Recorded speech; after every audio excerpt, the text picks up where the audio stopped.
So, what this episode of Dynamite did very effectively, I might add, is answer a lot of questions as well as give us this new energy. And I'm very glad that they decided to wait till Daly's place to do this because that crowd and this venue was perfect for it.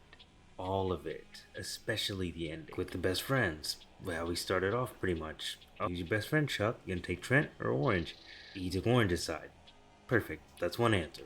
Okay, that was pretty straightforward, as a matter of fact. What kind of champion is Moxley expecting to be of himself? He answers that in a very quick promo. What kind of champion is Swerve gonna be? They threw him into a match immediately. They didn't push it off at all. They immediately gave him an eliminator match against, unfortunately, another champion. But it's fine. Match was amazing, and Fletcher still looks amazing. And with Fletcher not getting that win, that Dawn, oh, we'll get to that in a second. Mina Shirakawa is here again. Let's go. Over, as expected. She showed out in Ring of Honor, and then here she is. She came for the save for Mariah, and now she's in a match against Anna Jay. Did amazing. No one expected anything less. Did amazing and got over. Simple as that. Mina wins. Mariah comes in the ring to celebrate with champagne and interrupts them. Puts Mariah in the Queen Slayer, and Tony comes out. While she was saving Mariah, Serena Deeb comes out, and she seems to challenge for the AEW Women's World Championship. That'll be interesting. That'll be a good match, I think.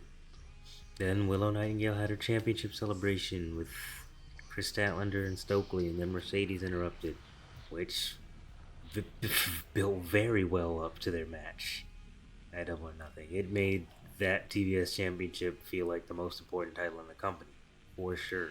And then the speculation on who actually attacked both these women. I think it's Chris Statlander at this point. She did that on purpose. She grabbed Mercedes' arm on purpose and got out the way so it looked like Willow did it. I think she did it on purpose. A lot of women, a lot of women on screen, like back to back to back. It was like 30 minutes, almost. I want to say. Then they did the Casino Gauntlet match. Wow, that like they announced a brand new match type during the show and didn't really explain the rules, but like it ended up being one of the best match types they've ever put on. Random opponents, 2 minute intervals, no countdown. And it doesn't stop until there's a fall. Sudden death rules. One fall. It could be as many opponents as it takes to get a fall. That is insane. They should do that at least once a year. At least. That match was crazy.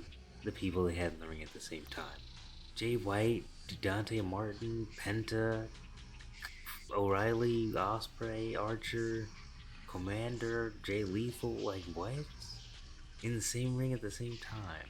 That match was crazy. That match was amazing. They need to do that more for title matches. And this led to Osprey getting the win, of course. He's fighting Roderick Strong at Double or Nothing. I can't wait. So now not only do we know what Roderick Strong is doing at Double or Nothing, but we know what Will Ospreay is doing. But this also led to Don Callis getting upset that he didn't finish it off with the Tiger Driver. And Ospreay's like, I'm not using it anymore. What did Danielson? And Fletcher was trying to defend him, like, yo, you won the match. You won the match. Cal's like, yeah, you're not the one to be talking about winning. And that leads to dissensions. Then Jericho came out talking about his FTW title. He came out to his song Spotlight, I believe it's called. And Big Bill joins the Jericho Vortex, wants to learn from Jericho, wants to send him the learning tree. Yeah, that's cool. I was actually kind of entertained. That's crazy. And then Moxley had a match against Hobbs for the IWGP World Heavyweight Championship. This could have been a history-making win for Hobbs. It felt like the match looks like on paper. Aggressive, very violent people. It felt like an even fight. That was great. I'm not sure if Hobbs got his knee a little tweaked on the outside, but they ended it with a rear choke. It felt kind of quick, but it might have been a time thing because the last segment was pretty long. And he has a new challenger along the line. Takeshita came out, and might be the next title defense. That match will be insane when it happens. At the end, Jack Perry came out, calls out Tony Khan. He had a pretty solid, almost babyface-like promo. Asked to be reinstated, asked for a handshake.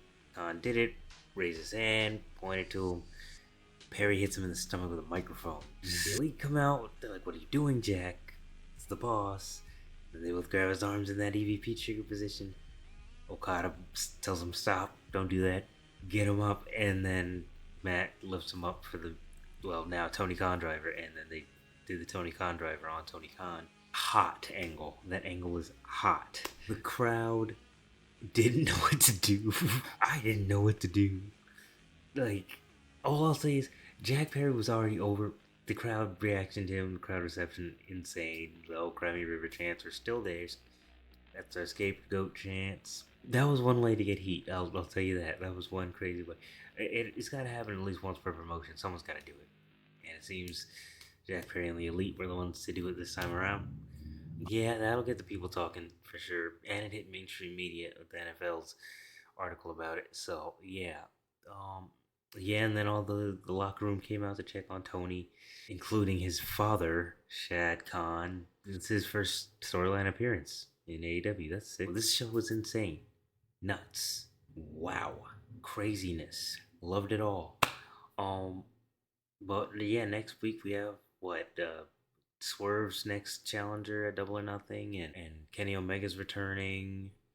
We're set up, and then Collision and Rampage are back to back again on Saturday. Yeah, this is all set up. We're all good. We're eating good. It's hard not to like this stuff when you're actually watching it, and not just basing your opinion of it on whatever people are saying online. Honestly, yeah.